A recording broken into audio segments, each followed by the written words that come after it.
tonight, 7 sacks.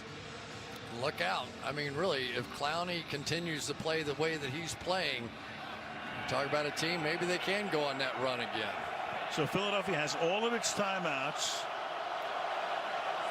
and Seattle's going to make them use them with 1:56. Start with a toss here, a homer. Now to the 11-yard line. A dangerous play when you're backed up at your own 10 or 11-yard line. Timeout taken by the Eagles. Yeah, and you know what's coming now. So it is all-out pressure, all-out blitz. If you had the nerve to try a pass, at best you're going to get man-to-man coverage with no free safety in the middle of the field. Your receivers have been making big play after big play. Lockett's a huge threat down the field. Metcalf has been a huge threat down the field. You would like your odds in this situation, throwing one of those balls, but you also want to eat up all these timeouts. Seahawks have been here before. Told you earlier, almost every game this year's been a nail-biter. Had one last week, had one tonight. Lynch is in the game with Valor, the fullback. Give it to Lynch. And he gets stuffed at the line of scrimmage, so it'll be 3rd down and long. And Philadelphia uses its 2nd timeout. Throw here? You're thinking, aren't you? I am. See the wheel spinning. Well, I mean, it's hard. You want that last timeout because you've got a backup quarterback in the game, right?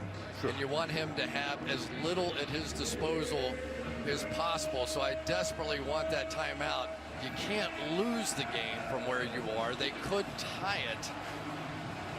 I think at this point you put the ball in the hands of your best player, who's Russell Wilson. If you like it, take it. If you don't like it, check it down and see what happens from there. Or he takes off and runs. I would trust Russell Wilson with the ball right here. 8 years in the league, never missed a start. Been there, done that. They bunched 3 receivers to the right. Just straight cover 0. Here come the Eagles.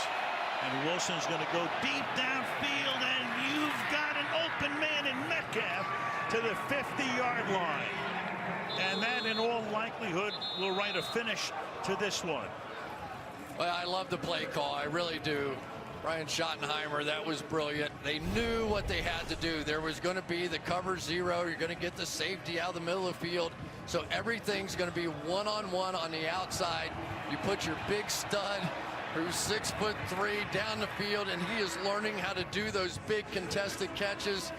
And what a force this guy has started to become now late in the season. He was not one of these sophisticated route runners coming out, but blew the combine away with things like that. I mean, just physical feats of athleticism.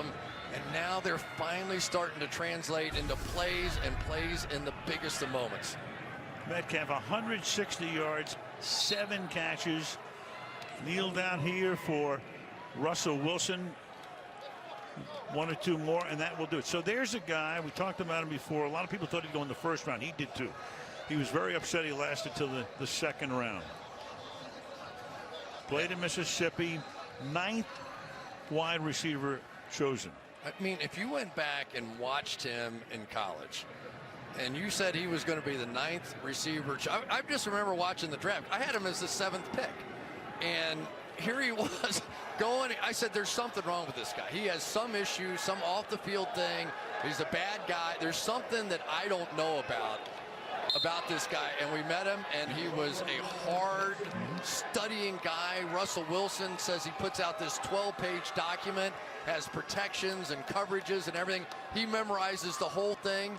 He's become a student of the game, and Russell Wilson just loves him. One more kneel down. We mentioned before, there's never been a 5-6 matchup in a conference championship game.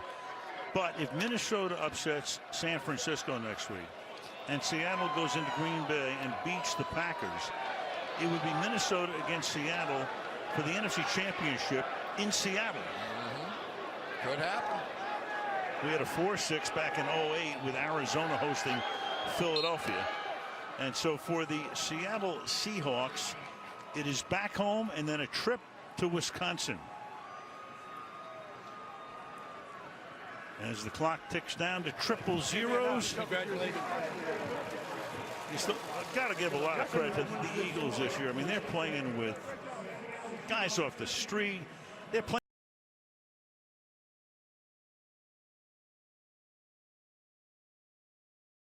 with McCown in his 17th season, who's coaching high school football in North Carolina, and he has to take over in the wild card game. And you know what happened to Josh McCown? He's 40 years old. On that last fourth down play, a big gaping hole opened up. And Josh McCown remembered when he was 18 years old, and when he saw a hole like that, he would run through into the end zone. What he forgot was that he was 40 years old, and Clowney was on the other side and was just a better athlete than he was at this point. Sometimes we're not who we think we are. We know it well. Play you're talking about coming up right here. Manny, what's up? But you'll see the hole open up over here on this side, and you think, oh boy, I've got a clear path to the end zone. No, I don't. So basically, Clowney chased him down. That was Jaron Reed in there on that play as well. He had the little hitch in his giddy up there anyway, and that was that.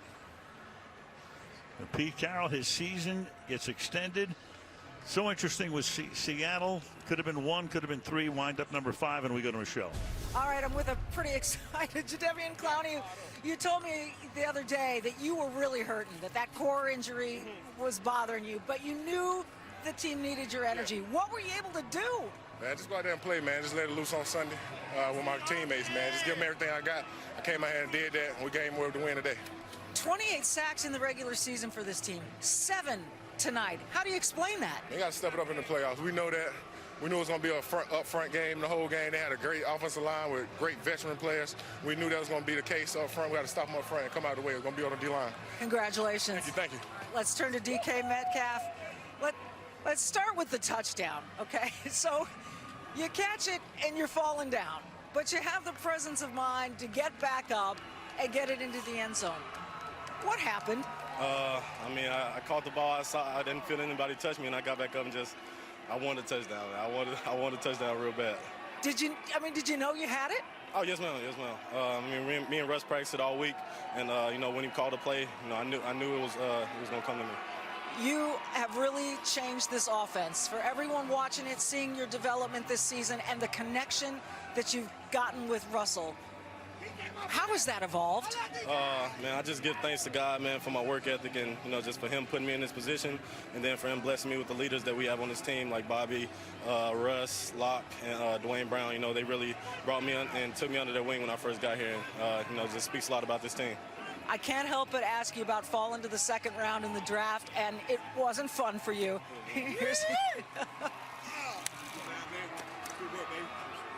How much does it make this kind of performance sweeter for you, knowing that so many teams passed you? I mean, it's great. I think falling to the second round was the best thing that happened to me because I got a chip on my shoulder every time I play. Congratulations on the win. Yes, ma'am. Thank you. He had the play, Russell, that really iced this game, that big pass. What was the call? Oh, I can't tell you the call, but it was a sweet one. Shannon called a great game. We went for it. We had to go win it, you know, and sure enough, DK makes an unbelievable play. I mean, he had so many yards. He was making plays all over the field. Offensive line did a tremendous job against a really, really good defensive line, and all the pressures. We answered everything. We saw everything. We picked it up. We did a great job, and so it was a great game to come back here back east. It's a long ways, and we were able to do it and pull through. We've been road warriors, and it's exciting. We got a great defense, too. Yeah, you just took the words out of my mouth, the road warrior thing, and the way you've been able to do it, and coming in here and facing a team that had been red hot. Yeah. What do you think made you guys the better team tonight, outside of Carson not being there? Well, we were consistent. You know, we stayed consistent throughout the game. We knew it was going to be a battle.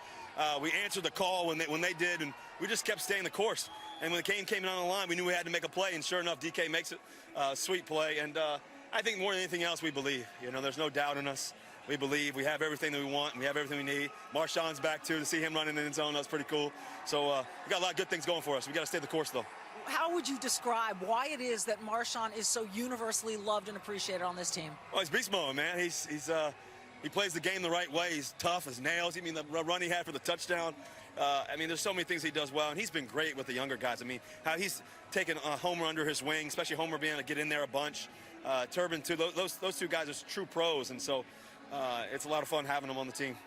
You have had some great matchups with Green Bay in the playoffs, and now you're going there again. And again, it's going to require that road mentality. What are you anticipating? Well, anticipating some snow.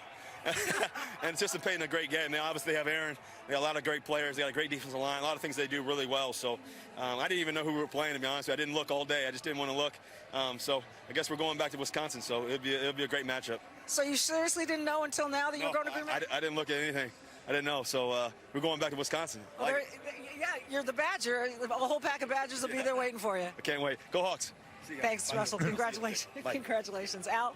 All right, Michelle, 17-9. Let's take a look at some of the highlights. It starts with Vinny Curry blocking that field goal attempt